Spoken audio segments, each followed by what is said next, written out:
ইন্ডিয়াতে পেহেলগাঁও জঙ্গি হামলার পর এরপর দেখা যায় ভারত তার প্রতিশোধ নেওয়ার জন্য পাল্টা আক্রমণ চালায়। তো আপনার সেই সিন্দুর অপারেশনের মাধ্যম দিয়ে তা চালিয়েছিলেন। তো সেখানে দেখা যায় যে যুদ্ধ বিরতি কিন্তু হয়নি। এর মধ্যে যে তৃতীয় দেশটি এন্ট্রি নিয়েছিল সেটি হলো বাংলাদেশ। তো বাংলাদেশের যে কিছু মিডিয়া ইউটিউব চ্যানেল রয়েছে, তো সেখানে দেখা যায় তারা পাকিস্তানের পক্ষ নিয়ে নানা রকম অপ্রমাণিত খবর প্রতিস্থাপনা করে, যা ভারত সরকারের বিপক্ষে।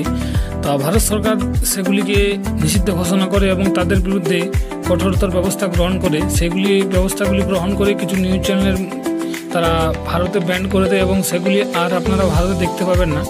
ওই 4টি চ্যানেল সম্পূর্ণভাবে ভারতে কিন্তু নিষিদ্ধ হয়ে গেছে অলরেডি। তো সেই 4টি চ্যানেল কোন কোন চ্যানেল তা আমি আপনাদের একাত্তর টিভি, যেটিও বাংলাদেশি কিন্তু সংবাদ মাধ্যম, এটিও কিন্তু ভারতে ব্যান করা হয়েছে। তো এর পরের নম্বর রয়েছে বাংলা ভার্সন, এটিও কিন্তু সম্পূর্ণরূপে ভারতে নিষিদ্ধ ঘোষণা করা হয়েছে। এটিও তো এরপর থেকে আপনারা আর ভিডিও ভারতে দেখতে পাবেন না। এরপরে রয়েছে মোহনা টিভি, এটিও কিন্তু বাংলাদেশের একটি সংবাদ মাধ্যম, এটিও কিন্তু সম্পূর্ণরূপে ভারতে ব্যান করা হয়েছে। এরপর থেকে এই চ্যানেলের মাধ্যমে আপনারা আর ভিডিও দেখতে পাবেন না। তো এরপরে রয়েছে যমুনা টিভি, এই যমুনা টিভিও কিন্তু বাংলাদেশি সংবাদ মাধ্যম, এটিও কিন্তু সম্পূর্ণরূপে ভারতে ব্যান করা হয়েছে। এরপর থেকে এই চ্যানেলের মাধ্যমে আর আপনারা কোনো রকম ভিডিও দেখতে পাবেন। আশা করি আপনারা সম্পূর্ণ ভিডিওটা থেকে বুঝতেই পেরে গেছেন যে ভারতে এই চ্যানেলগুলি কিন্তু সম্পূর্ণরূপে নিষিদ্ধ ঘোষণা করা হয়েছে।